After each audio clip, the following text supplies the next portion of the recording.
This episode is brought to you by Nordstrom. Summer's almost out and fall's calling. Luckily, Nordstrom has everything you need for the season ahead, all under $100. Discover new arrivals from your favorite brands like Mango, Princess Polly, Wave, Free People, BDG, and more. Whether you're planning a last-minute getaway, heading back to class, or refreshing your office looks, you'll find the latest trends and beauty must-haves without breaking your budget. It's easy, too, with free shipping, free returns, and in-store order pickup. Shop today, in stores, and at Nordstrom.com. Are you feeling more fulfilled now that you're back to work? This Friday. No. I need a vacation. See the movie that critics are saying is an awesome. Look at that. Crowd-pleasing, fist-pumping, all-out brawl of a film. You're right about that. They're coming after our family. Go fix this. Oh, my. Nobody 2. Rated R. Only in theaters Friday. What if an appliance emergency didn't have to be? If your appliances suddenly decided they were done, don't stress. Best Buy has you covered with a wide variety of major appliances from trusted brands, in stock and available now. So you don't have to worry about laundry piling up, refilling the fridge, or that big dinner party you're hosting. Because Best Buy has the knowledge and expertise to get you the right appliance for your home. Learn more at bestbuy.com. Best Buy. Imagine that. This episode is brought to you by Amazon Prime. From streaming to shopping, Prime helps you get more out of your passions. So whether you're a fan of true crime or prefer a nail-biting novel from time to time, with services like Prime Video, Amazon Music, and fast free delivery, Prime makes it easy to get more out of whatever you're into or getting into. Visit Amazon.com/Prime to learn more.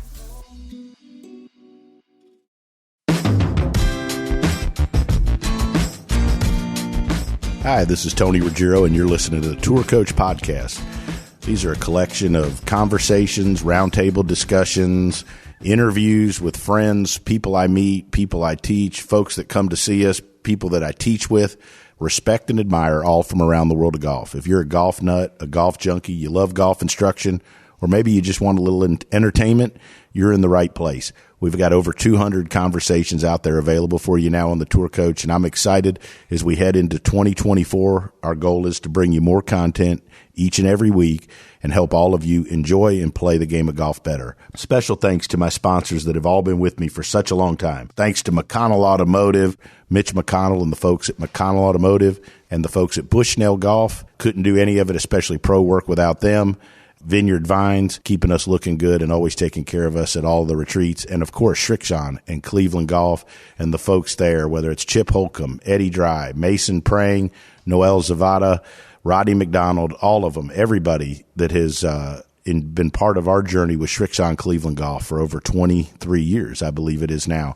So, and also want to welcome one of the new sponsors to the Dew Sweepers and the Tour Coach Podcast, and that would be Visor Skincare and our folks, the Franklins, who are been Dew Sweepers and fans of us for a long time, and it is by far the best skincare and sunscreen out there, so make sure you check them out as well. And hope you enjoy this season of the Tour Coach and what we've got going on. We're looking forward to bringing you some great stuff, and enjoy this conversation here on the Tour Coach. All right, so joining me here on the Tour Coach, it's been a while. I was trying to think of the last time that I had this guest on. Man, on the old radio days, I used to have him on a ton. I think the last time might have been the U.S. Open stretch where we had several come out from that house there near LACC. But my good friend, one of the great teachers in the game, Golf Magazine Top 100 teacher, Brady Riggs. What is up? This is a West Coast edition of the Tour Coach. How much better can it get, Tony? You on the West Coast, forget about it. I mean, I'd like to spend some more time out there with you. I really would. Hey, it was great when you came out to LACC. You got a good look at LA and what it's all about. Yeah, I mean, I think that was a super, super fun thing to do. Like, I had a great time, obviously, you know, with Ben out there. He's fired me since, but that's par for the course. You know, but like I'd been to LACC once with Smiley. Like, I stopped to meet him on the way to Japan. I didn't really get a look at the place. And as you know, we've been friends for a long time. I haven't spent that much time in LA. So it was cool. I really enjoyed it. And before we get into the golf, I'm going to give my observation of what was different about LA during a major championship. So most places, if you're at a major and you go into a bar or a grill or something that I might frequent, everything's about the golf, right? If you go to Shinnecock and you're down the road at a place or whatever. I mean, I went into this really nice sports bar and started talking to some folks. I'm sitting there and they asked me, they didn't even have a clue that the tournament was going on. Yeah. There's like, the Lakers were playing and da-da-da-da-da. Like there was so much going on, but I thought that was cool. I thought it was first of all, they did an amazing job and Wyndham played amazing. But it was really cool having, and I'm sure the USGA liked it and all that, but it was very cool having a major out there on the West Coast. Yeah, it was great too. A long time since there's been one out there, and well deserved. I mean, LA Country Club, the first round got obliterated by no real benign conditions, but it's a great layout, and I'm looking forward to it coming back. And Riviera is still my favorite course probably in the world. So there's some great golf in LA. There's a lot of. Don't you think they ought to have a major at Riviera again? They should, man. I mean, that golf course, they don't even play it nearly as hard as they can play right when they play at the Genesis there. So it's a terrific layout. It's still my favorite course. So let's talk. Obviously, this week in the news, this is going to come out a little bit late, past that, a week or so past that. But I know you're very familiar with it. You put a really cool piece out on social media, and follow him, by the way, all you do sweepers. And I told you this off the air, Brady, but super pumped. We're putting out more content, and we're up to like 20,000 people listening a week, which blows my mind that 20,000 people want to hear any of our shit. But like, the stuff you put out, some great stuff about Anthony Kim. Let's kind of talk a little bit about what you saw, what you think the future. Obviously, you're very familiar. Give a little bit of the background, and let's talk about AK a little bit. Regardless of where you stand on the Tour of the Live deal, AK coming back's a big story, especially like, if you're, I remember I was at the Ryder Cup at Louisville. I went with my old mentor, Hank. It was kind of one of the last things him and I did together. That it was my treat to him. Was a really cool deal, and he was such a big part. I remember him and Boo Weekly were the two people I remember from that week. You couldn't find two more opposite people, right, exactly, than AK and Boo. But they were the stars of the week, other than Azinger and obviously. But talk a little bit about AK. First met Anthony, he was 7 years old at a driving range in LA, a very famous range back in the day called Studio City. It's closing actually in a couple of weeks, which is tragic. A ton of great tour players come from there. But Anthony was special from a very young age. Everybody knew about him by the time he was 10, 11, 12, kind of like Tiger, in that way. And Anthony had mad game and even madder swagger, like nobody talked more trash. Nobody carried themselves quite the way AK did. I mean, you remember when he came out on tour and he had the flashy AK belt buckle, and he was no less flashy in college. I can assure you many a nights AK wouldn't end up back at his house because he'd go from the tournament to wherever it is he was taking in a little entertainment, and then he'd end up back at the golf course the next morning dressed in the clothes he was wearing the day before. That was Anthony. He was kind of a larger than life player, and he was like that all through amateur golf and college golf. And he was just so talented, Tony. I can't even begin to tell you, the shots he could hit at a young age, and just one of those guys you couldn't rattle. Like the more competitive it got, the better it was. Right. And I remember one of my great favorite AK stories was it was the summer between his senior year in high school and when he was going to Oklahoma, and he was on the range hitting balls. I said, "Hey, when are you going to Oklahoma?" And he said, "The franchise will be arriving in Norman in late August." So that's just how he was, They called himself the franchise. When he first came back after, for the holiday, during his freshman year. He was wearing this velour jumpsuit with this huge gold chain. It's just fantastic. And he was always like that, just so much fun and so much, just the competition part of it is what he loved. He could care less whether it was Quad Cities or the U.S. Open. It didn't matter to him. He just loved to compete. And if you could get him up for something like the Ryder Cup, he could be the best player on the golf course, no question about it. What did you think of what you saw at Jeddah? Obviously, this may come out. He may have played again the next week. We won't know. But what did you think about what you saw? Obviously, you saw the swings, a lot of swings of him on Instagram, and kudos. No matter where you stand on the Live PGA Tour deal, the fact that you could actually go online and watch every player swing, every player's is a good thing, right? I mean, so that part's great, and he looks like himself.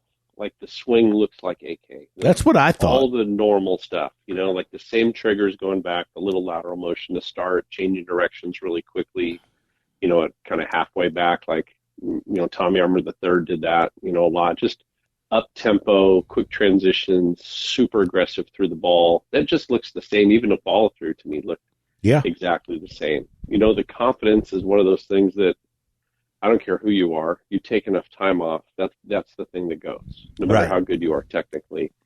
And he shanked the ball and did all that stuff and shot a couple 76s, and then he shot 74 in the last round.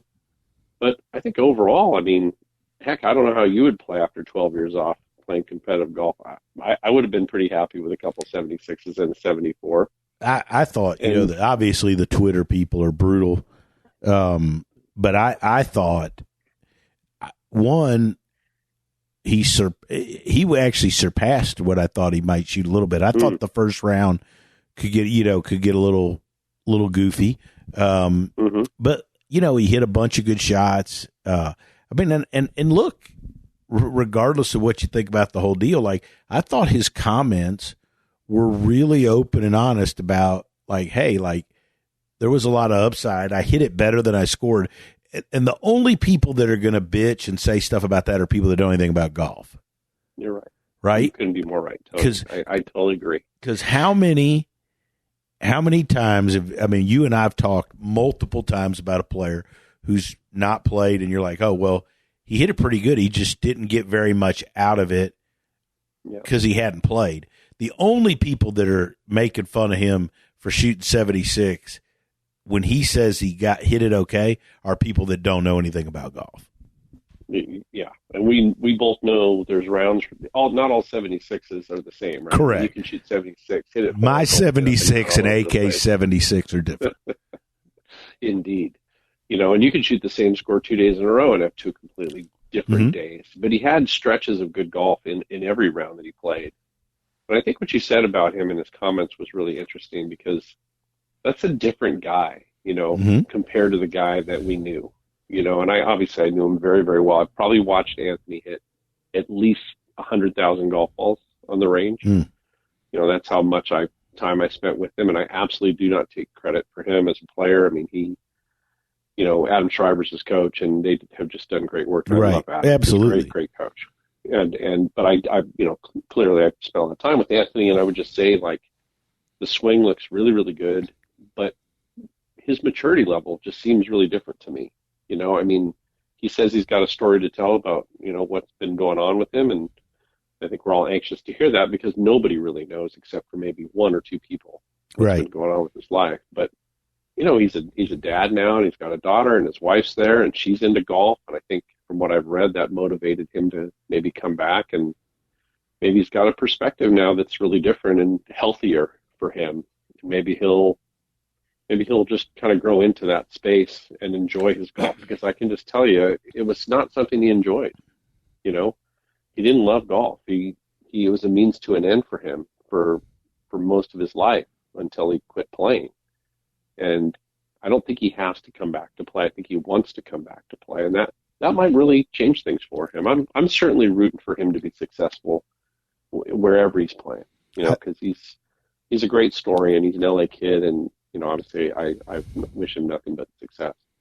Well, I think it's, everybody that listens to to these things, our stuff included.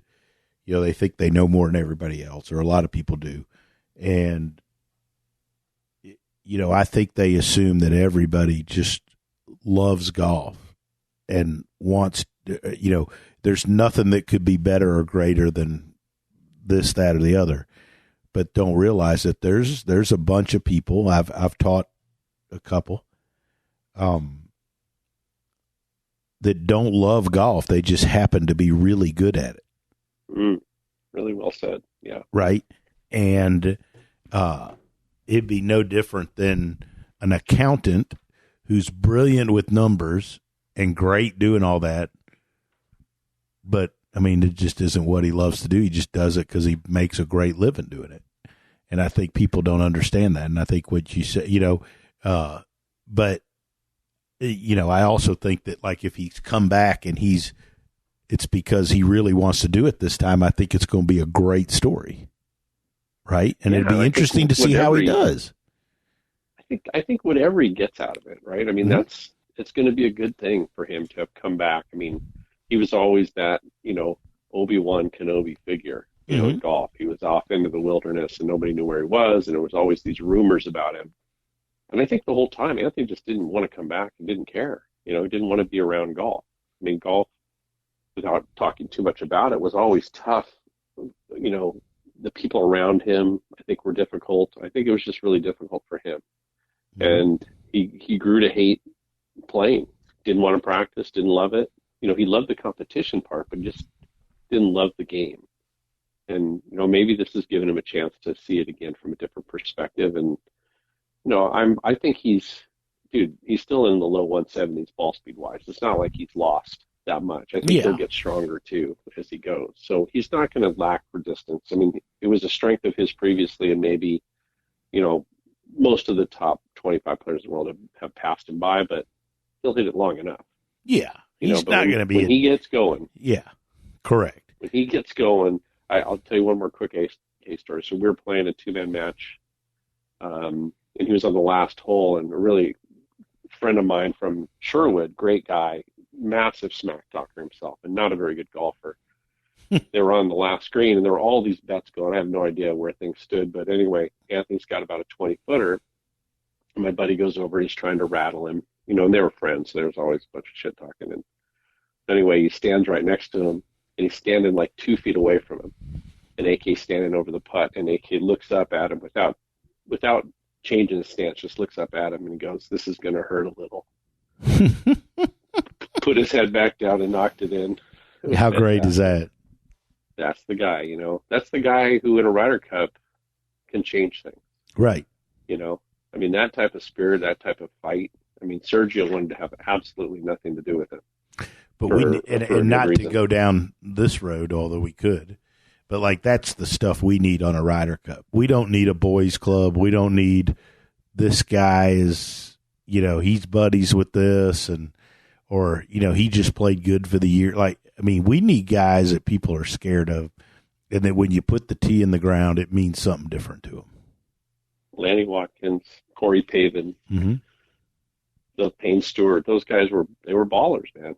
Tom Lehman, you know, those guys all they wanted to win. And right. I think you're spot on. We could do. Who would you say of the new young guys of the new crop? Who makes you think, like, man, like, this guy is going to be a Ryder Cupper for a long time, and not just, even if he's not playing good, but like you can put him in? You know, that's a really good question, because I think JT and Spieth are those guys. Right. You know, they're definitely gamers.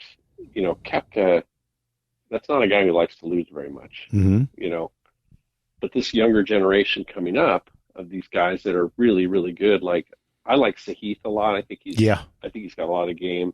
You know, I really like his game. I think there's some guys that are in that group. What do you think, Tony? Because I know you're around a lot of the younger guys.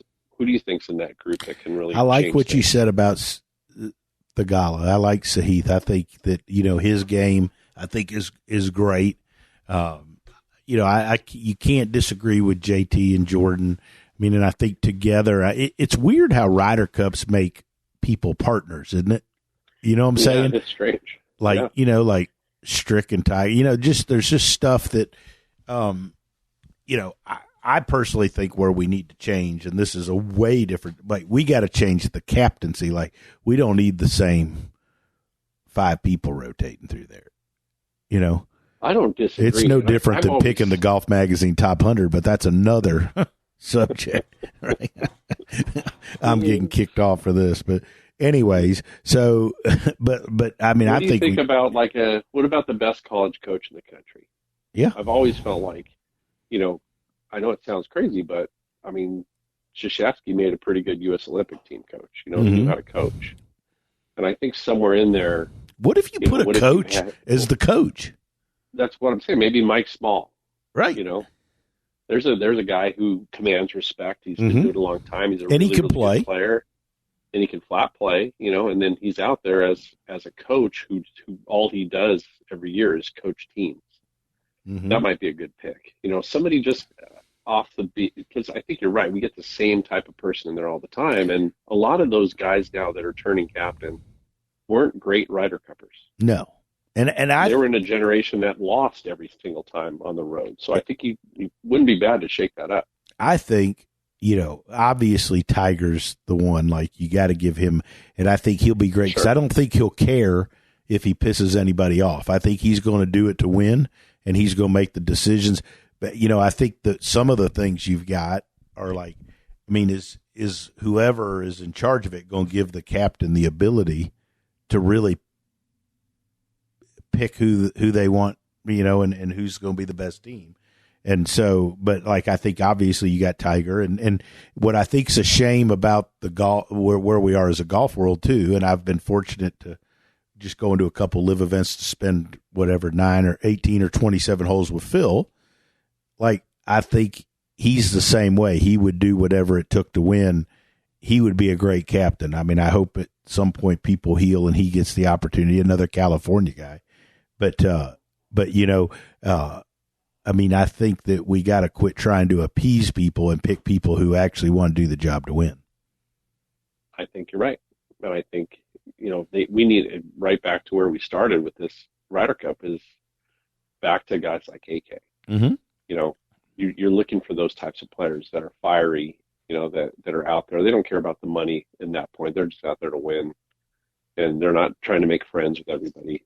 And I even like what AK said at the beginning of the week, and he obviously said it a bit tongue-in-cheek, when he said, I'm out here to kick everybody's butt or whatever he said, which I thought was fantastic. I mean, that's who that guy is, and he clearly was not saying, anything negative. Right. He wanted to come out with the right mentality, and I think that's a mentality that we're not seeing enough, and we need to see more of. And hopefully this next group of younger players that are coming onto the tour and coming straight from college, that's what we want to find those next guys. Yeah, they got to find the next one. I do like the guy. I like what you said there. Obviously Sam Burns is a great player. I mean, there's a bunch of good young. It'll be interesting to see. Like, we've had some kind of unsung heroes, young guys kind of bust out over the last few months.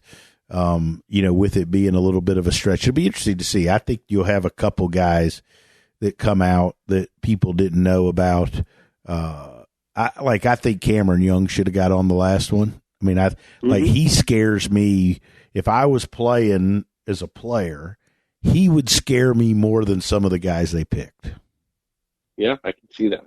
Right?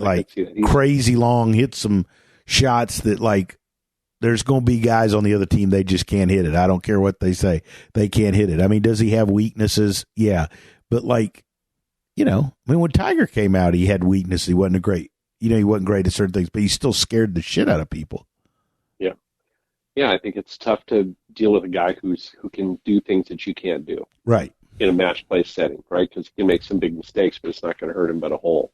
That makes it tough to play against somebody one-on-one. Because no matter how steady you are, it's tough when you're 30 or 40 behind somebody all day. No question. All right, let's shift gears. Instruction fads. Anything going on out there you want to comment on? That's my favorite question for you every time. Okay, so there's two things that drive me a little crazy. One of them is somewhere along the way, people became convinced that you could rotate your body to square a face. And I see it all over the place on certain feeds on Instagram where they're always teaching everybody the same thing about turning your chest to the target and your right shoulder should be pointing at the ball at impact and all that. And it doesn't, you can't find the tour player that does it. It doesn't exist. The greatest players who ever lived don't do that. You know, Tiger's shoulders are even more impressive now. They're like more closed than they've ever been at impact. Mm-hmm. And it gives him a chance to sling the club through a little bit. And he needs to do it more now than ever because he's more built like the people listening to this show right now. Yeah. Yeah, absolutely. He can't, his body's just not able to do the things that it could do when he was younger. And I think that, you know, people need to get over the notion that if they turn their chest, the face is going to square up because it's the opposite. And it also makes the club a lot slower. I mean, you look at guys like Freddie Couples, whose left shoulder kind of doesn't move through impact, you know, and how the club flies by him, and BJ. And man, there's so many great players that have been playing great for decades and decades and decades that do it that way. But on social media, you see that isn't what they're teaching. They're teaching people to turn their chest through impact to somehow drag the club behind them and square the face, and it doesn't work. Well, you see a lot of people. Tony, what do you see? Well, you see a lot of people teaching that too. Okay, so my pet peeve is people teaching a bunch of crazy, you know, like obviously I teach a lot of rotation and pivot. I'm by far up there on that ladder. But I see a lot of people teaching pivot and different things with guys with shitty club faces and grips. Yeah. It's like I went on Instagram the other day and I see it just popped up. And this guy's like, you know, this, and this, and he's doing his stock this, and I'm like, I mean, this grip's fucked up. Yeah. Right? Like, yeah. What? I mean, when did we start giving golf lessons where we skipped that? You didn't.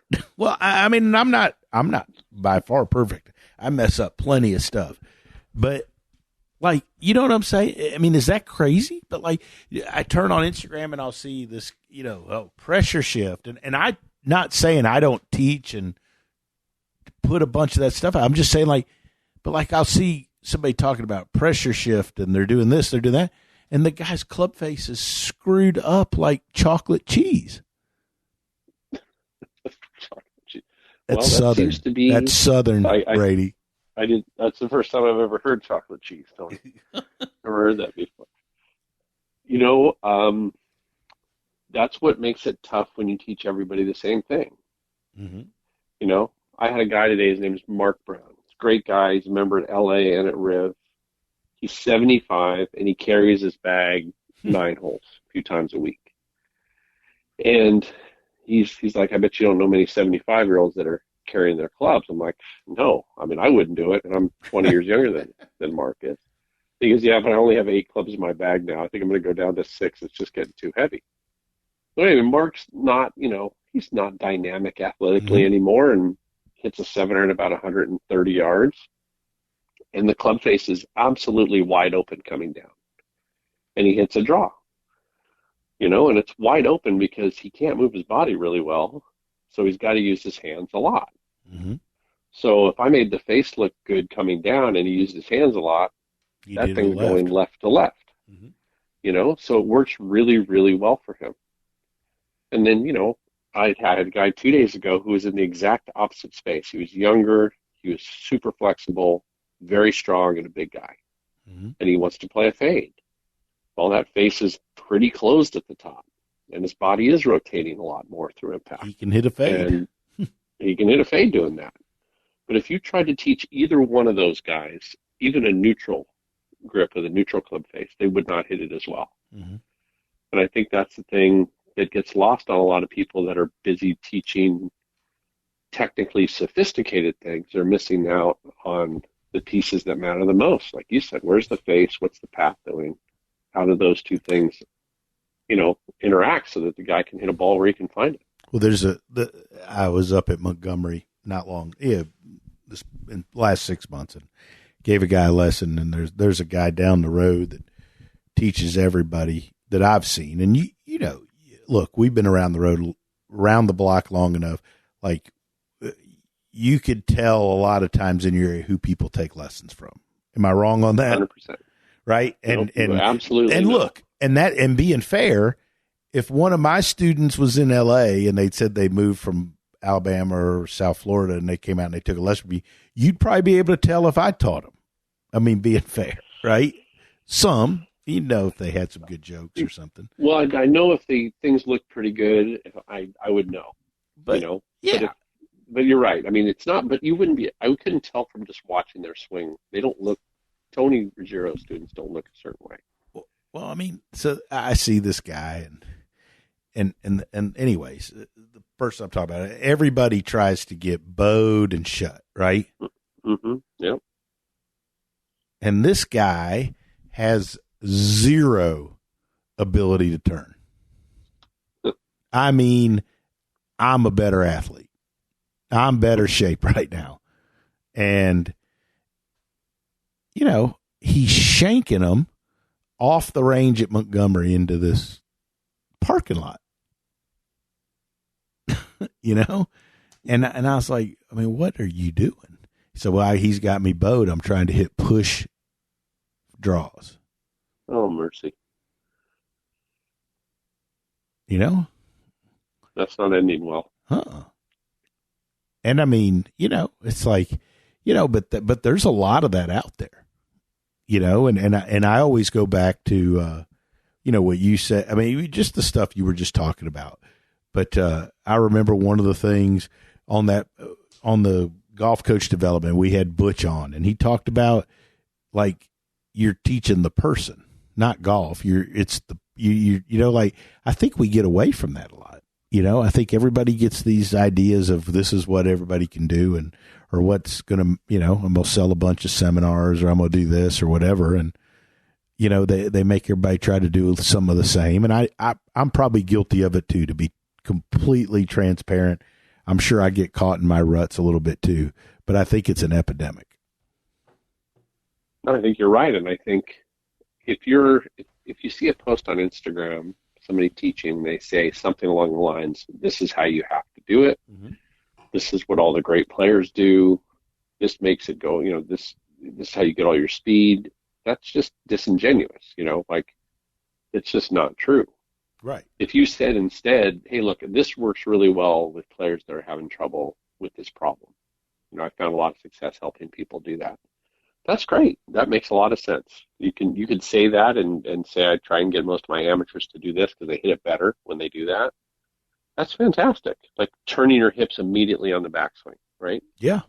Immediate hip turn. That absolutely helps a large swath of amateurs not come over the top.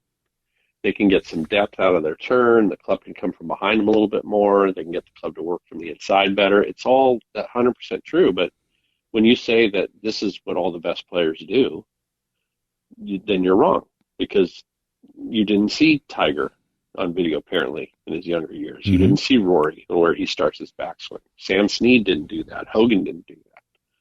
You know, AK sure didn't do that. There's a lot of great players that are moving laterally in the first, you know, several inches of the backswing away from the target. Right.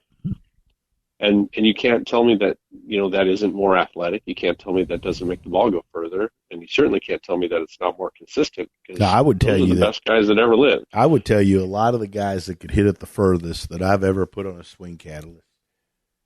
You know way more about this than me. I mean, but like, they're the guys that can hit it further. Now, there's some that I get, and we're going down the where Tony's going to learn for Brady segment. But like, I don't know about that. No. But like, so when I get a young person that does that, but they hammer it, then my little brain starts to think like, if I center them up more, it gets a little bit straighter. But like, where's the happy medium where they could still hammer it? Does that sound totally bizarre? What I just said? No, I mean, I think what you just said is true. Look at Kyle Berkshire, right? Mm-hmm. I mean, he's pulling the club head out of the ground like it's stuck in, you know, mud. Yeah. He's moving laterally. He's standing up. I mean, everything that you want to know about speed we should study Kyle Berkshire's swing, because that guy, he's a freak, and a lot of the things that he does, I try to get my juniors to do, because they'll hit it further. But like you said, it doesn't mean they're going to hit it at the target when they do that, if they're going crazy with it. Right. I want to see some of that out of most of my kids. I really want to see some of it. If I have, like, Maddie, my daughter, when she was playing, she had a ton of lateral early. She was 5 feet tall and 115 pounds. I had to do everything I could to get her to hit it further. And she could hit a 7-iron 155. And that's just from her really maxing out using the ground and trying to change direction dynamically. But it wouldn't be something I would do to somebody who's already coming and is really hitting it really good and, is more centered on their pivot.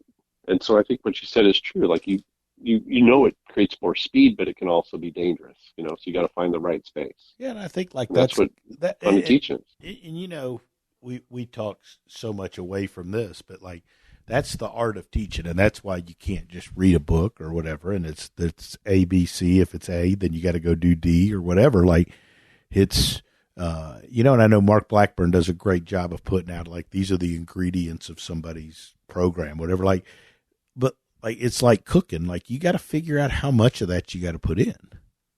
You're 100% right. Right. And you can overdo it as a coach. I mean, we both do that all the time. We're like, I went too far on that. And it's not like just because this guy's, because he does this and he measures this, like, we're going to put his grip here and make him do this. Like, that's just not how the shit works. No, it doesn't work that way.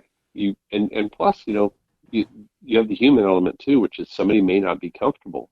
Wait, there's a human in there? I swear there should be. Yeah. Forget. There should be, right? I mean, that's part of it, is like you get somebody who just, looks better and they have more speed, but they feel horrible doing it. That doesn't work. All right, let's do something else. I mean, you got to take that in consideration. Brady, you're the best. I love our little chats. We got to do this more. For sure.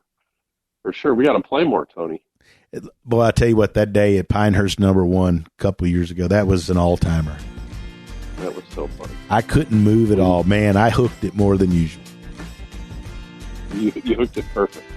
Look, you won't. I think so. I haven't had beef in a month. Wow. And my inflammation's way down. I don't even know why we're putting this on the podcast. They should edit, but like, I'm moving better, Brady. I'm getting ready to hit tighter draws. I don't know if I'll recognize you. PR. Brady, you're the best. One, I can't thank you enough for just putting up with me over all the years, and you're one of the very best at what you do. We're big fans of you and pull for you, and thanks as always for sitting here with me. Hey, back after Tony. Thanks for having me.